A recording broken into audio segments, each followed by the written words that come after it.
আপনার পরিচয়টা একটু প্লিজ। ধন্যবাদ আপনাকে।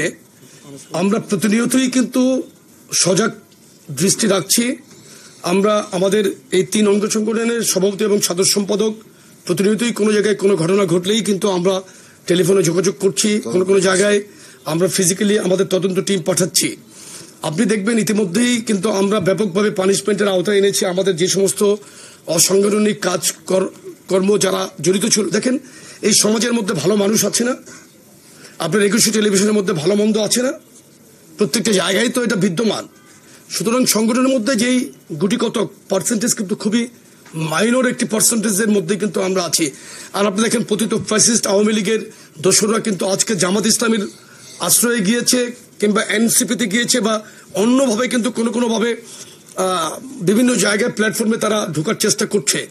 এই সমস্ত এই এখনকার এই সিচুয়েশনটা কিন্তু আপনার একটা কি বলা যায়, এটা ভালনারেবল সিচুয়েশন। কিন্তু বাংলাদেশের যে বর্তমান ট্রানজিশন পিরিয়ডে আপনি বলতে পারেন, সন্ধিক্ষণ বলতে পারেন, কিন্তু এই অবস্থায় কিন্তু অনেক কিছু হচ্ছে। কিন্তু আমাদের নেতা জনাব তারেক রহমানের দূরদৃষ্টি সম্পন্ন সিদ্ধান্তের কারণে কিন্তু আমরা 5ই আগস্টের পর থেকে আমরা সামাজিকভাবে রাজপথে থাকার পাশাপাশি কিন্তু প্রত্যেকটি এরিয়াতে আমরা পাহারা দিয়েছি, মন্দিরে পাহারা দিয়েছি, মানুষের প্রবলেমে কিন্তু আমরা এগিয়ে গিয়েছি।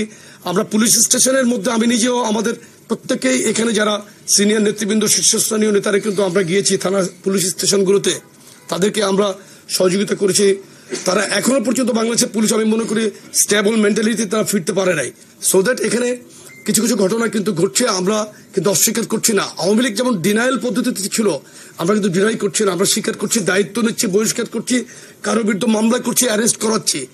প্লিজ, এই যে ম্যাডাম, আপনার 21 টিভির প্রশ্নের পরে আমি একটা কথা বলেছি, আপনাকে প্লিজ মনে কষ্ট নেবেন না যে আপনাদের মধ্যেও তো খারাপ ভালো আছে, এটা কিন্তু ইন জেনারেল কথা বলেছে। প্লিজ, কোনো হাউসকে ইন্ডিকেট করে কিন্তু আমি বলি নাই।